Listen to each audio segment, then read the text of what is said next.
I want to talk about the secret to hiring well. Everything that you've done in the last, especially the last, call it 7, 8 years or so, Uh-huh. with MP Digital and whatever I've seen success with, we've been very intentional with how we hired. And maybe we'll start off with probably the highest leverage thing that I learned from you in the last year or so is the 2 promotions at 2 different jobs. Because especially in the agency world, people follow you around. People follow great people around. And when you have someone with 2 promotions at 2 different companies, that means they're actually really 2 good. competitors. 2 competitors. Okay. Why don't you elaborate on this thinking? Sure, so if you're hiring someone in an industry that has been around for a long time, like a marketing agency, um, if you go look for people that worked at multiple competitors, ideally ones that are your size, if not bigger, we tend to prefer ones that are bigger. They typically know all the roadblocks that you're gonna face and how to overcome them from that job that you're trying to hire for. So the reason we like 2 competitors is, one company may view someone who's really talented, and you've seen this as Mhm. well, and you talk to them, you're like, "This person sucks. Uh-huh. Like, how the heck did they think this person was amazing?" So, if they work for 2 competitors, there's less likelihood that they were amazing at one company and shitty at the other company if they got promoted multiple times at that organization. So, someone worked for 2 competitors, continually got promoted, and then the next or they worked at one company, they continually got promoted, went to another one, and then had a similar entry position or maybe even a better one than, where they left off on the previous company, and then they got promoted multiple times. That means that person is usually really good. And then Mm. we go and look to get those people, and we'll reach out to them, be like, "Hey, so and so, love what you've done in your career. We're actually looking for someone like you. Do you know anyone that may be interested?" We never hit them up directly and say that we're looking to hire you because it usually doesn't work as well. And then you interview them for a culture fit. Keep in mind, if it's C-level, they're not going to get as many promotions. And when we're doing this, we actually look for people who don't just hop around jobs, because if someone hops around jobs, you can get promotions quicker a lot of times with title. We want people who stay loyal to a business.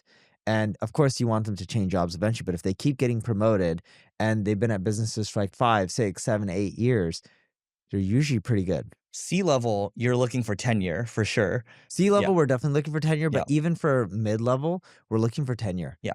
But mid-level, you're looking for more promotions. C-level, you're looking for tenure. Yeah, but you go back in time to all their job history and you want them to have multiple Yeah, for promotions. sure. You're looking at the history as well to see if they have the promotions that you're looking for a more Uh-huh. mid-senior level role. But all right, so I wanted to take a moment to tell you about my podcast co-host Neil's agency called MP Digital, and they work with a whole host of global companies or a global organization. Also, Neil has SEO tools such as Ubersuggest and Answer to Public. All you have to do is go to npdigital.com to learn more, and we'll see you on the other side. It's important, especially in a people like a services type business, because it all comes down to people. And the thing is, clients will follow them, but people will also follow them too. Yeah, people will also follow them. There's rules on poaching and stuff like that because typically they're working for large corporations, so you got to make sure you're not breaking any laws. And it's going to vary, company by company who you poach from, and potentially even state by state. And the other thing we do is when we're interviewing them, we expect them to be cultural fits, or else it won't work out. We expect them to be player coaches if it's executive level, like if you're looking for a VP of marketing. They need to be able to get their hands dirty and do a lot of the grunt work, but they also need to manage and bring up their team and help them improve. And then we expect them to work a lot of hours, and obsess about work and the quality and be passionate, because if they're not, it's not going to do well. We love executives that we have to tell them to take a break. A great example is my CEO right now is in Cuba. I genuinely tell him to take breaks, and he needs more vacations. Our CFO, same problem. And he'll be like, "Oh, I'm going to Ireland for a week." And we have unlimited PTO, so it's not like I'm counting if the CFO takes more than 2 weeks or 3 weeks or 4 weeks. The guy just works so hard. We had to tell him to stop working.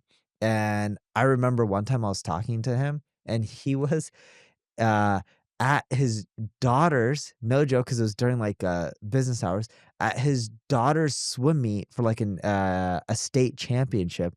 And I was so pissed off. I'm like, "You're talking on the phone when your daughter's swimming in a state championship?" And I said, "Stop talking and working. Go watch your daughter." But And same with when he was at dinner one time and his wife was there. I said, "Put on speakers." He put on speaker, and I told his wife, I'm like, don't let him do calls while he's eating dinner with the family. But we talked about this on Monday. I don't believe the breaks do that much. We've talked about this with the burnout thing, right?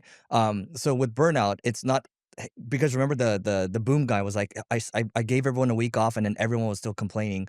It's because there weren't enough people didn't feel like they were winning. The milestones were Yeah. too far out. So I think in my mind, I'm like, yeah, I'm like, that's a good way to break down burnout because you and I don't think about milestones, but you have to set the milestones in front of people where they feel like they're winning. And at least for me or you, I know when you're on a break, you're still working. I'm on a break. I can't help but to not work. And so your executives can't help but because it's so fun, right?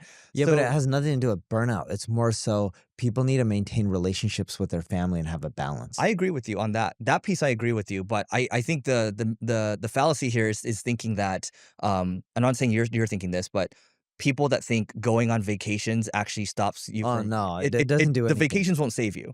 No. Yeah. But when people have, like, family issues, like their brother being sick or their Yeah, yeah, kids, yeah. and, You like, they're want to going send to them away. surgery, and it's Yeah. just like, "Dude, stop this. There's more important things in life than our revenue for the month or whatever," right? Like, your kids are more important. I would never ask someone to choose our business over their kids being sick and No, dying. the family and the friends are number one. Yeah. Yeah. Anyway, we'll catch you later, guys.